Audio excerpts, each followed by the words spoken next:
मैंने पूरा transformers prime cartoon देखा और ये बवाल है। ट्रांसफॉर्मर फ्रेंचाइज के पिछले राइटर्स 2010 में वापस आए और एक बेहतरीन सीरीज लॉन्च की। शो को क्रिटिक्स ने बहुत तारीफ दी, 65 एपिसोड मिले और एक फुल लेंथ मूवी भी बनाई थी। Adult story line, zombies, light Lord और ऑप्टिमस प्राइम और मेगाट्रॉन की कैरेक्टर डेवलपमेंट जो ऑडियंस को पसंद है। लेकिन 2014 के बाद अचानक शो बंद हो गया और साथ ही हैसब्रो टॉय कंपनी का नया चैनल द हब भी बंद हो गया। क्या वजह थी? क्या 1.5 मिलियन पर एपिसोड को 3D एनिमेशन के साथ फिर भी ये फ्रेंचाइज की सबसे बेहतरीन और मैच्योर प्रोजेक्ट्स में से एक माना जाता है। आओ स्टोरी को ब्रीफली देखें और क्रिएशन की प्रॉब्लम्स के बारे में बात करें।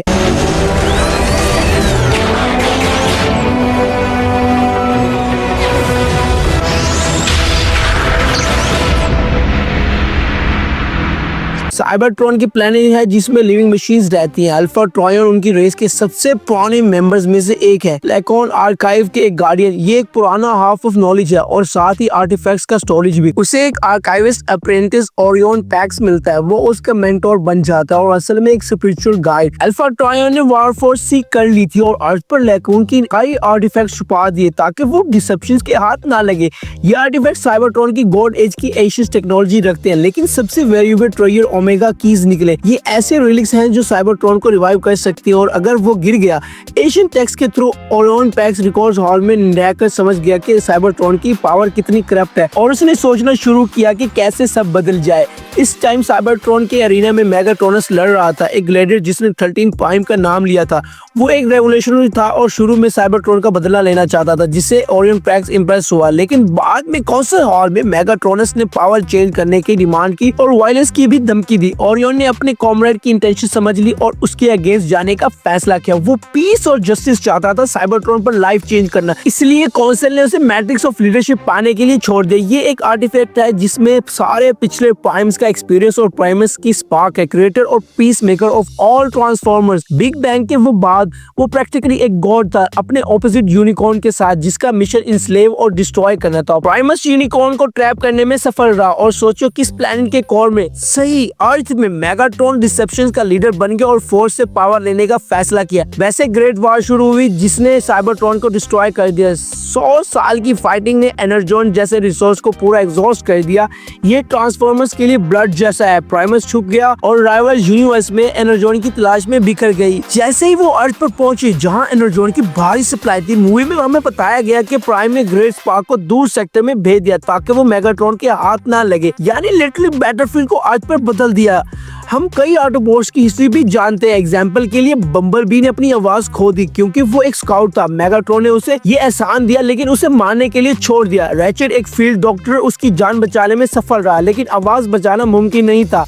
और सीरीज की ब्यूटी आरसी के बिना कहाँ, एक मोटरसाइकिल जो अपने पार्टनर टेल गेट के साथ काम करती थी लेकिन वो आर्चिनिन के हाथ लग गई, जो आरसी के चेहरे पर निशान छोड़ देता है और उसका पहला पार्टनर भी मार देता है। बाद में वो क्लिफ जंपर के साथ काम करेगी जिनके साथ वो भी ट्रबल्स में फंसते हैं। ट्रांसफॉर्मर्स की ट्रूप्स की शिफ्ट होने के बाद भी साइबरट्रॉन पर लाइफ रुकी नहीं। प्लेनेट पर अभी भी इंसेक्शंस रहते हैं, सिंपल लाइफ फॉर्म्स हमें जो पेट्स होते हैं वैसे ही। और फिर शॉक वेव है जो यहाँ एक्सपेरिमेंट्स करने के लिए रह गया था। प्रीडिकॉन्स पर एचआर का यूज करते हुए वो रेस को रिवाइव करना चाहता था ताकि डिसेप्शंस की मदद हो सके। अर्थ पर दूसरे ट्रांसफॉर्मर्स भी पहुंचते हैं, जैसे एक ऑटोबॉट शिप जो बुबोनिक प्लेग से इन्फेक्टेड था, जो फ्यूचर में ऑप्टिमस को सीरियसली बीमार कर देगी। प्रेजेंट टाइम में एक्शन निवाडा स्टेट में होता है। क्लिफ जंपर एनर्जॉन की तलाश में पेट्रोल कर रहा होता है। अचानक स्टार स्क्रीम की कमांड वाला एक वॉरशिप नेमेसिस अपीयर होता है। क्लिफ जंपर को कैप्चर कर लिया जाता है और फिर स्टार स्क्रीम उसे असासिन्स मार डालता है। हमें 3 हीरोज भी इंट्रोड्यूस किए जाते हैं। जैक एक नॉर्मल टीनेजर, माइको एक जापानीज स्कूल गर्ल और राफ एक छोटा सा ब्रेनी टाइप। बच्चों को प्रोटेक्ट करना है इसलिए ऑप्टिमस उनके लिए सिक्योरिटी असाइन करने का फैसला करता है। ये जैसे वो कहते हैं पार्टनर्स जो उन्हें डिसेप्शन से बचाएंगे। एजेंट फ्लोर एक फॉर्मर सोल्जर इस इंसिडेंट के बारे में जानता है, जो हमेशा पेंटागन को इन्फॉर्म करने की कोशिश करता है। मेरे ख्याल से उसके अपने इंटरेस्ट में था कि इन बच्चों के पेरेंट्स के पास जाएं, सब बताएं, उन्हें मिलिट्री बेस पर रख दे, किसी कॉल सेंटर में, ना कि बच्चों को जॉइंट रोबोट्स के भरोसे छोड़ दे। मेगाट्रॉन की गैर मौजूदगी में स्टार शोक ने डॉग एनर्जॉन ढूंढ लिया। यूनिकॉर्न का ब्लड वो एनर्जी जो डेड को ज़ॉम्बीज बना देती है। ओवरऑल सीजन आर्क्स और स्पेसिफिक इवेंट्स के हिसाब से डिवाइड है। पहले पार्ट में मेगाट्रॉन वापस आता है और एक प्लान पेश करता है डॉग एनर्जॉन का यूज करके इमॉर्टल लेगियन कैसे बनाया जाए। इसके लिए बस लार्ज डिपॉजिट ढूंढने जो हो भी चुका है, टेस्ट करने हैं जो क्लिफर जंपर पर किए गए और अर्थ और सैटेलाइट की साइबरट्रॉन पर फोकस करके अर्थ ब्रिज सेट करना है। ऑप्टिमस एक टफ डिसीजन लेता है क्योंकि अगर अकेले टेलीपोर्टर को उड़ाया नहीं गया तो अर्थ पर डेड ट्रांसफॉर्मर की पूरी फौज आ जाएगी। वैसे वो सीन जब मेगाट्रॉन एक डेड सोल्जर को छोड़ने की कोशिश करता है वो लिटरली माइकल एंग्लो की painting the creation of Adam की तरफ रेफर करता है। मेगाट्रॉन जिंदा तो बच गया लेकिन कोमा में है क्योंकि उसकी स्पार्क डैमेज है। तभी स्टारस्क्रीम सोचता है कि ये मौका है और वो फिर से कमांड संभालने की कोशिश करता है। अपनी टीम को पुराना रिस्पेक्ट वापस लाने में वो फेल हो जाता है, इसलिए वो शो ऑफ करने का फैसला करता है और स्टासिस काय क्वैक को जगाता है। लेकिन वो खास खुश नहीं है क्योंकि मेगाट्रॉन नहीं है और वो स्टारस्क्रीम की बात नहीं मानेगा क्योंकि उसके लिए ऑर्डर फॉलो करना सबसे इम्पोर्टेंट है, स्पेसिफिकली प्राइम को डिस्ट्रॉय करना। ऐसा लगता है जैसे मास्टर की डेथ के बाद वो ऑप्टिमस के साथ हो सकता है। देखो तो सिर्फ प्लस पॉइंट्स है जब मेगाट्रॉन की टॉप लैग की सतह में होती है जो एक भी ऑटोबॉट को 101 नहीं हरा सकती। तो आप सोच भी सकते हैं अगर आपको लगता है कि वो किसी को भी बीट कर सकता है तो कमेंट्स में लिखिए। ऑटोबॉट्स को एक नया अलाय भी मिलता है, व्हील जैक, जो बल्क हेड के साथ रैकर्स यूनिट का हिस्सा था। बेसिकली एक सुसाइड स्क्वाड जो सबसे गंदा काम करती थी। हमें फिलेट्स भी दिखाए जाते हैं जो प्लॉट पर ज्यादा असर नहीं डालते लेकिन स्टैंडर्ड सेट करते हैं। एग्जाम्पल एक आर्टिफैक्ट जो स्पार्क सक करता है जो एक नॉर्मल म्यूजियम में रखा है। हमें दिखाया जाता है कि ओवरऑल ट्रांसफॉर्मर्स चुपके से काम करते हैं ताकि पब्लिक उन्हें ना देखे, लेकिन क्यों जैक को परेशान करने वाले जैकी को किडनैप करते हैं। हाँ शायद उसको बुरा लगा लेकिन पिछले एपिसोड में हम देखते हैं कि जैक की इंफॉर्मेशन है जब साउंडवेव तीनों की फोटो खींच लेता है। एक बहुत ही एटमॉस्फेरिक एपिसोड है जिसमें आरसी आर्चिनेट से मिलने पर पीटीसीएसडी फेस करती है। उसके फेस उसे ओपोनेंट से लड़ने नहीं देते जिसकी वजह से वो बहुत स्टुपिडिटी एक्ट करती है क्योंकि जैक को साथ ले जाना ताकि वो शिप एक्सप्लोर करने में मदद करे। एपिसोड के एंड में वो जैक को अपना पार्टनर मान लेती है, आखिरकार उसे एक्सेप्ट करती है। वैसे एपिसोड का नाम प्रीडेटरी उसे प्रीडेटर की तरफ रेफर करता है। ऑटोबॉट्स एक शिप डिस्कवर करते हैं, सरप्राइज बुबोनिक प्लेग। ऑप्टिमस अपना बैलेंस खो बैठता है और उसकी आंख में बारिश की एक बूंद चली जाती है। प्राइम बीमार पड़ जाता है और इलाज मेगाट्रॉन की दिमाग में है। बम्बलबी लॉर्ड की माइंड में घुस जाता है और यहाँ गेम शुरू होती है। राइटर्स एक बहुत ही इंटरेस्टिंग मूव लेकिन किड्स वर्जन में मेगाट्रॉन हेलुसिनेशन को रियलिटी से डिफरेंशिएट करने की कोशिश करता है और वो प्रैक्टिकली सक्सेसफुल होता है। वो बी की बॉडी में घुस जाता है और फिर नेमेसिस पर वापस आकर अपना पुराना बॉडी वापस लेता है। और नेचुरली वो सीन जब स्टारस्क्रीम को पनिशमेंट के लिए विंग पर घसीट कर ले जाता है। स्टारस्क्रीम अपनी टॉप लेग की जगह खो बैठता है क्योंकि वो जगह अब एराचिनेट ले लेती है। वो दोनों डिसेप्शन में एक शिप तक पहुंचते हैं जिसके बारे में स्टारस्क्रीम भूल गया था, जिसे उसके ऑनर को बहुत गुस्सा आया। प्रेडिकॉन एक सोवर जो ट्रांसफॉर्मर्स को फ्रीज कर सकता है। स्टारस्क्रीम फिर से डिसअपॉइंट करता है, अपनी जगह दुनिया में समझने लगना शुरू करता है और दोनों साइड से लड़ने का प्लान बनाता है। ऑप्टिमस आखिरकार आंखें खोल देता है। एशियन टेक्स्ट पढ़कर वो मेगाट्रॉन को बम्बलबी और रॉफ पर अटैक करने देता है जो उसे सीरियसली लड़ने का डिसीजन की तरफ ले जाते हैं। मतलब इस पूरे टाइम में वो मेगाट्रॉन को मारना नहीं चाहता था। 100 साल की वार, दोस्तों को खोने के बाद भी वो सब पीस से सुलझना चाहता था। फैंस इस सीरीज को इस प्योरिटी के लिए क्रिटिसाइज करते हैं कि क्योंकि उसके व्यूज इतने नोबल हैं जो एक वाइज लीडर के लिए कॉमन नहीं है जिसने इतनी सारी बैटल्स देखती हैं। वो अकेले मेगाट्रॉन से लड़ने जाता है ये सोचे बिना कि वो एक ऐसे वोल्केनिक के पास है जो डार्क एनर्जॉन उगल रहा है। ये सब यूनिकॉर्न के राइवल की वजह से है। पहले मेगाट्रॉन उसे सर्व करना चाहता था लेकिन उसकी प्राइड उसे ऊपर थी।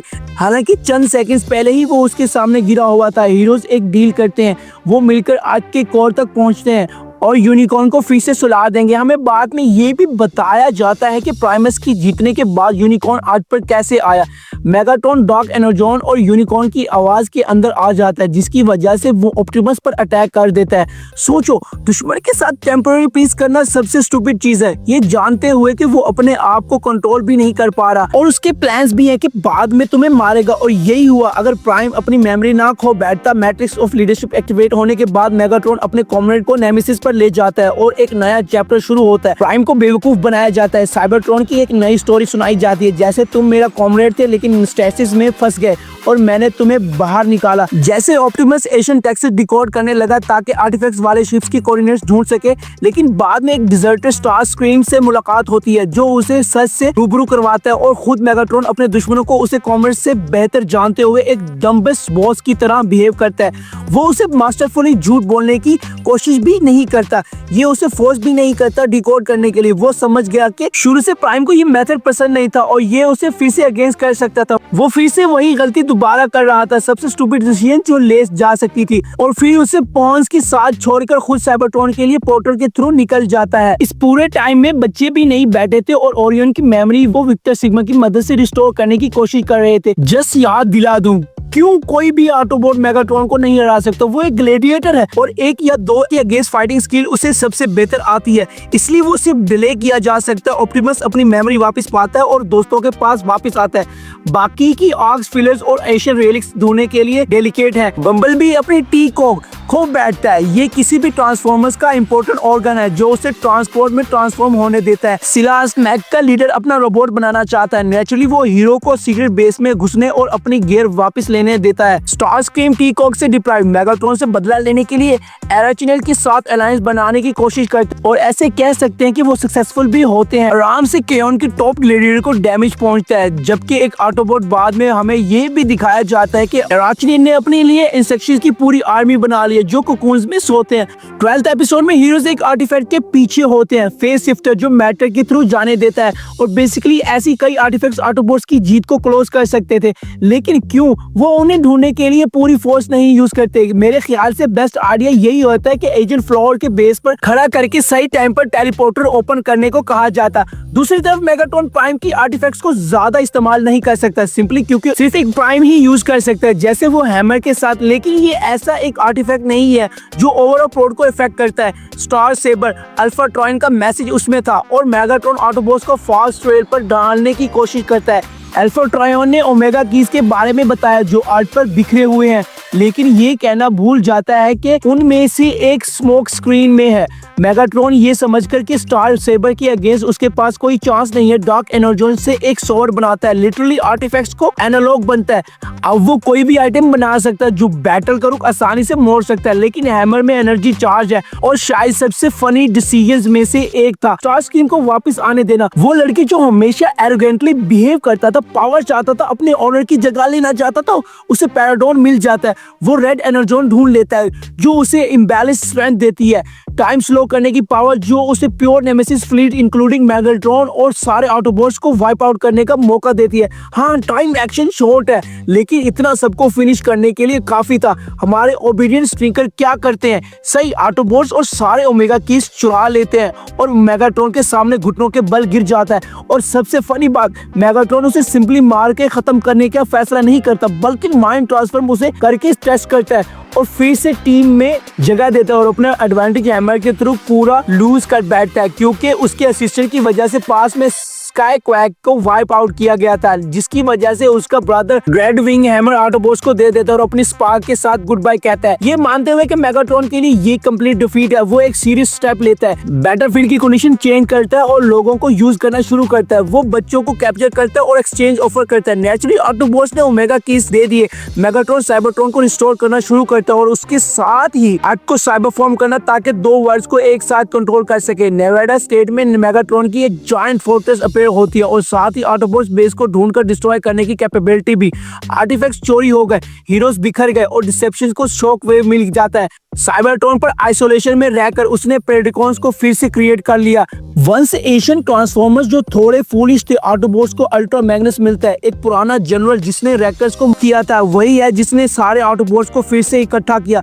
स्मोक स्क्रीन प्राइम्स का हैमर चुराता है और उसे उम्मीद भी मिलती है कि कभी न कभी वो उनमें से एक बनेगा। ऑप्टिमस अपनी बॉडी रिस्टोर करने में सफल रहा और खुद को और मैसिव बना लिया। थोड़ा स्टोरी से ब्रेक लेते हैं और फिर से स्टारस्क्रीम के बारे में बात करते हैं। सीजन 3 की 6th एपिसोड में एक इंटरेस्टिंग फ्रैगमेंट सेगमेंट है। छोटी सी लड़की एक एक्सोसूट यूज करती है और फ्लॉलेसली मेगाट्रॉन की फर्स्ट डिप्टी को बीट करती है। ये इस बात की तरफ पॉइंट करता है कि क्यों मेगाट्रॉन 100% इस वार को हारेगा, ये डिस्कवर करते हुए कि एएनसी और सिंथेटिक एनर्जोन का कॉम्बिनेशन पूरे साइबर मैटर बनाता है जिसे सारे ट्रांसफॉर्मर्स बने हैं। डिसेप्शंस प्लान करते हैं कि इसका यूज साइबरट्रॉन को रिस्टोर और आर्ट को साइबर फॉर्म करने के लिए करें और अपनी रिमेनिंग फोर्सेस ओमेगा लॉक की रिकंस्ट्रक्शन पर फोकस करते हैं। इक्विपमेंट और टेक्नोलॉजी इकट्ठा करते हुए ओमेगा लॉक के लिए साउंडवेव आउटरबॉस के हाथ लग जाता है जो उसे बेस पर ले जाते हैं और मेगाट्रॉन के प्लान्स के बारे में इंटीग्रेट करना कोशिश करते हैं, लेकिन वो अपने हार्ड ड्राइव की सारी इंफॉर्मेशन डिलीट कर देते हैं और शट डाउन हो जाते हैं। डिसेप्शन रैचेट को कैप्टिव रखते हैं। मेगाट्रॉन उसे सिंथेटिक एनर्जोन की फार्मूला कंप्लीट करने और साइबरट्रॉन को रिस्टोर करने में मदद करने के लिए कन्विंस करने की